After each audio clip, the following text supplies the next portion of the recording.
We have some good reasons to completely switch over to solar power. It's cheaper in many cases, and definitely more sustainable than our dependence on traditional power plants that use resources like coal, which will eventually run out.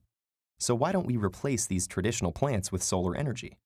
Because there's one factor that makes solar power very unpredictable: cloud cover. As the sun's rays move towards Earth, some get absorbed by the Earth's atmosphere, some are reflected back into outer space, but the rest make it to the Earth's surface. The ones that aren't deviated are called direct irradiance. The ones that are deflected by clouds are called diffuse irradiance. And those rays that first get reflected by a surface, like a nearby building, before reaching the solar energy system, are called reflected irradiance. But before we can examine how clouds affect the sun's rays and electricity production, let's see how these solar energy systems work. First up, we have solar towers.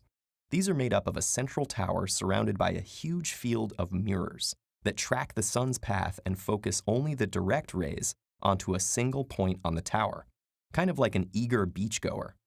The heat generated by these rays is so immense that it can be used to boil water, producing steam that drives a traditional turbine, which makes electricity. But when we say solar energy systems, we're usually talking about photovoltaics, or solar panels, which are the systems most commonly used to generate solar power. In solar panels, photons from the sun's rays hit the surface of a panel, and electrons are released to get an electric current going. Solar panels can use all types of irradiance, while solar towers can only use direct irradiance. And this is where clouds become important, because depending on their type and location relative to the sun, they can either increase or decrease the amount of electricity produced. For instance, even a few cumulus clouds in front of the sun can reduce the electricity production in solar towers to almost zero because of this dependence on direct rays. In solar panels, those clouds would decrease energy output as well, though not as much, because solar panels can use all types of irradiance. However, all this depends on the cloud's exact positioning. Due to reflection or a particular phenomenon called me-scattering, the sun's rays can actually be focused forward by clouds to create a more than 50% increase in the solar irradiance reaching a solar panel. If this potential increase isn't accounted for, it could damage the solar panel. Why does this matter? Well, you wouldn't want this lesson to stop just because a cloud passed over the panel on your roof. In solar towers, huge tanks of molten salt or oil can be used to store any excess heat and use it when needed. So that's how they manage the problem of fluctuating solar irradiance, to smooth out electricity production. But in the case of solar panels, there currently isn't any way to affordably store extra energy. That's where traditional power plants come in, because to correct for any fluctuations in these solar-powered plants, extra electricity from traditional sources always needs to be available.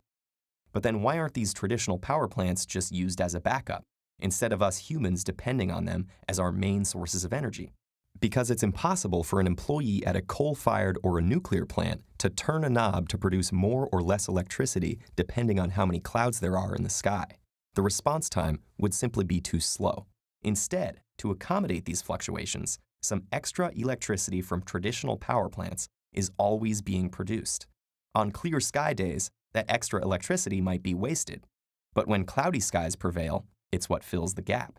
This is what we currently depend on for a constant supply of energy. For this reason, a lot of researchers are interested in forecasting the motion and formation of clouds through satellite images or cameras that look up at the sky to maximize the energy from solar power plants and minimize energy waste. If we could accomplish that, you'd be able to enjoy this video powered solely by the sun's rays, no matter what the weather. Although if the sun is shining, you may be tempted to venture outside to go and do a different kind of cloud gazing.